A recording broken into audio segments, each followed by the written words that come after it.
Είναι όμορφες, επιτυχημένες και όπως λένε οι θαυμαστές τους, μιλάνε με το σώμα τους. Είναι οι σεξι γυναίκες της ελληνικής showbiz. Θα τις ζήλευαν πολλές. Ο λόγος γιατί τραβάνε τα ανδρικά βλέμματα ακόμα και ντυμένες, πόσο μάλλον όταν βάζουν το μαγιό τους. Η κάμερα της εκπομπής μας βρέθηκε στην παραλία και ρώτησε τους άντρες για το ποια Ελληνίδα θα θέλανε να δουν με μαγιό. Την Ελένη Μενεγάκη. Γιατί? Γιατί έχει ωραίο σώμα. Την Μενεγάκη πολύ. Γιατί? Από παλιά μου άρεσε πάρα πολύ η Μενεγάκη. Στον κατάλογο πρώτη και καλύτερη είναι η Ελένη Μενεγάκη.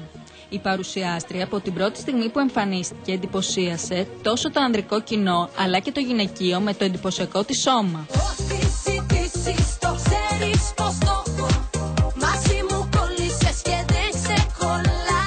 Την Ελένη Φουρέιρα.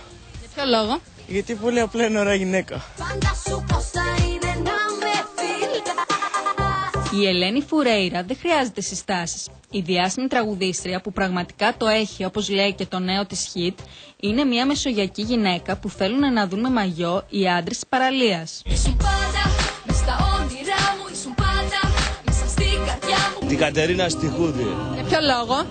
Επειδή δεν ξέρω, νομίζω ότι έχει κάτι το ιδιαίτερο. Έχει ωραίο κορμί, έχει τα πάντα. Τα πάντα. Η Κατερίνα Στικούδη θα μπορούσε να είναι η βασίλισσα του αισθησιακού χορού. Σε κάθε βίντεο κλιπ της χορεύει με τον πλέον αισθησιακό τρόπο. Σύμμαχός της οι καμπύλες της, τις οποίες θέλει να δει ο ανδρικός πληθυσμός στην παραλία.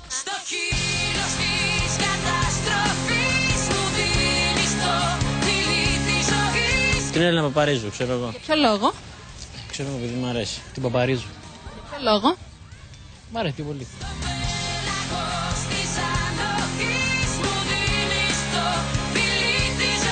Η Έλενα Παπαρίζου καθιέρωσε στα σόου της τα καυτά shorts και τα αποκαλυπτικά ρούχα, κάτι το οποίο εξάπτει ακόμα περισσότερο τους άντρες και που θα ήθελαν να τη δουν πιο αποκαλυπτική στη θάλασσα.